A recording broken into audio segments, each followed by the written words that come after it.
Alright, so the Bad Juju Exotic Pulse Rifle bounty. Turns out it was a little too much work. Not really worth it in the end. So, like a lot of the other bounties, it's got multiple steps. The first one is you have to complete 25 strikes. Now, you don't have to do it without dying. I found the easiest one was the Nexus strike on Venus. The first part of the video is going to be a quick walkthrough. Every time you run in, guys will spawn on the left and the right side of the room each time. So if you got guys that can split up and take these guys out quick on the left and right, it definitely speeds up this first part of the strike. This is the only part that you have to stop. The rest of the mission you can blitz straight through to the Nexus boss fight. Probably the trickiest part of this area is when the captain spawns and the mob he spawns with. They can be a bit dangerous just because of the large group they spawn in. The enemies do cluster up, so supers and grenades do a pretty good job of crowd control. Once you're finished with this area, the enemies that do come down the ramp here, you can run past them, but if you clear them out and you have a grenade on standby, you can throw straight up to the ramp up top, clear those dudes out, and the rest of the mission, the entire strike, you run straight to the boss. Through these areas, you can bypass all the enemies. Even in this hallway, you don't really have to stop to shoot these guys, but they can slow you down. Stick to the left here, where the Vex and Fallen are shooting at each other. If you stick to the left here, you don't have to face off with any of the harpies. Just stick to the left and run straight out. Depending on if your super's juiced or you got a grenade handy, stick to the left wall to run down and take out those goblins. The next part, it's better to coordinate with your teammates to who's going to burn a grenade right here or the super, but goblins, they stay lined up, so if you strafe back and forth with an assault rifle, it's pretty easy to take them out. Not much of an issue there. If you're trying to complete the strike without dying, one way to do it is to stay up top. Once you take out a couple of the Minotaurs from up top, the Nexus will spawn, and you can just stay up top and do all the damage from up there. The only problem is there are Axis Minotaurs that will spawn behind you and could make it dicey if you're trying to do it without dying. So for the actual Nexus fight, what I usually do was jump up on this ledge. You can strafe back and forth, rockets, assault rifles, whatever your highest damage weapon is, your highest damage over time weapon. If you strafe back and forth, the Nexus actually has a hard time hitting you. You can get damage from splash damage if it hits the front of the ledge.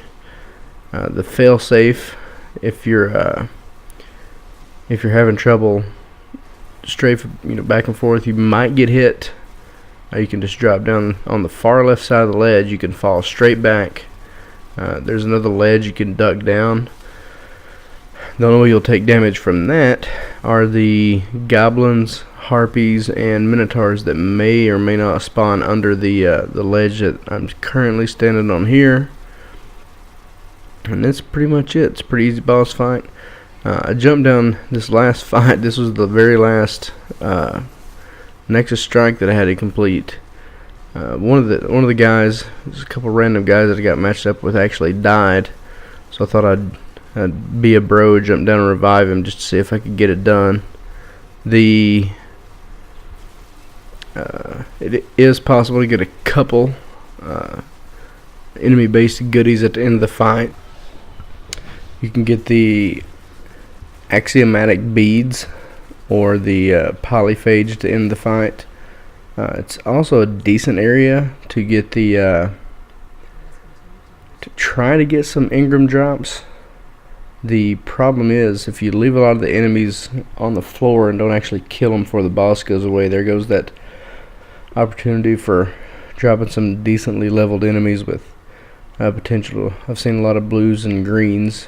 I don't think I've ever seen any purples. No legendary Ingrams drop here, but it is theoretically possible. So if you had a strong enough party, you could farm it. So once your 25 strikes are complete, then you have to do the menial part of the tasks, where you turn in the journal. Once the journal section is complete, then you have to go pick up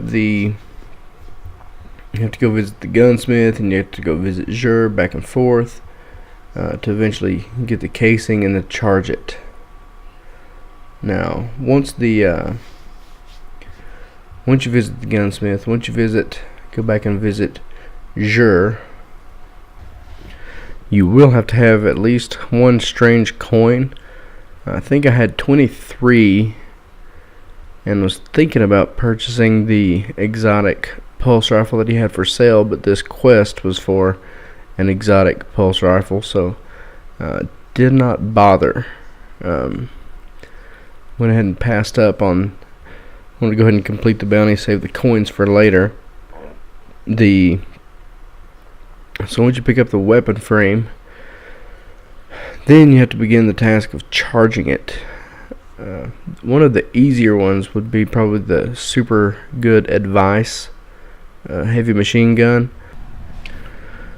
because the only thing you have to do with the super good advice is get kills with heavy machine guns. It's pretty simple. So you can go farm mobs, do whatever you got to do to get the kills. The specific kills, such as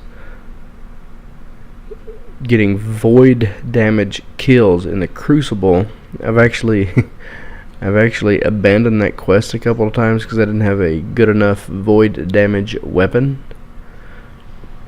So I said goodbye to that one. Now in the Crucible, this isn't 10,000 kills, 10,000 points for 25 and 50 points based on which enemy you kill in the Crucible. And I've got a separate set of videos for that I may or may not put out. But the strengths and weaknesses of the gun seems to be pretty weak, even though the attack rating is higher than your purple legendary rated guns. The gun itself seems to be pretty accurate. It's controllable. The burst is predictable for the recoil. One of the problems is, and we'll see right here, it actually takes up quite a bit of the screen. And it's a little bit of a distraction. The green smoke, the haze, constantly checking out the gun when you're running around with it, it can be a little bit of a distraction, and you can miss guys. That could lead to missing a chest, missing an Ingram or something that's dropped on the ground. Yeah, here. I know this drag is right around this corner somewhere, but I don't see him because the gun's in the way. It's roughly the same as any other gun as far as the amount of screen space it takes up, but it's overall not too bad. Pretty fun gun to use. You have to kind of take it easy on the trigger. If you hold the trigger down, it will fire off in automatic bursts. So one trigger squeeze will give you 5 bursts and empty the clip. Like I said earlier, it seems kind of weak.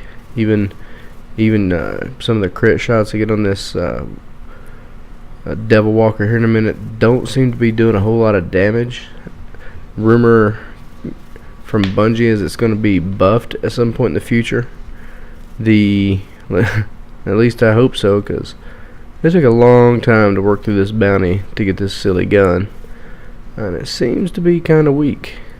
Clip size is kind of an issue if you're used to 30 or more rounds in your assault rifles. But that's about it. Overall, not that bad of a gun, especially once the buff takes place. I think it'll be an okay weapon. As far as the exotic bounty goes, it wasn't too bad. Like I said, the super good advice is probably one of the easier ones, but overall not a bad one. So if you get Toland's journal, it's probably worth going ahead and getting it, waiting on the incoming buff. Thanks for checking out the video.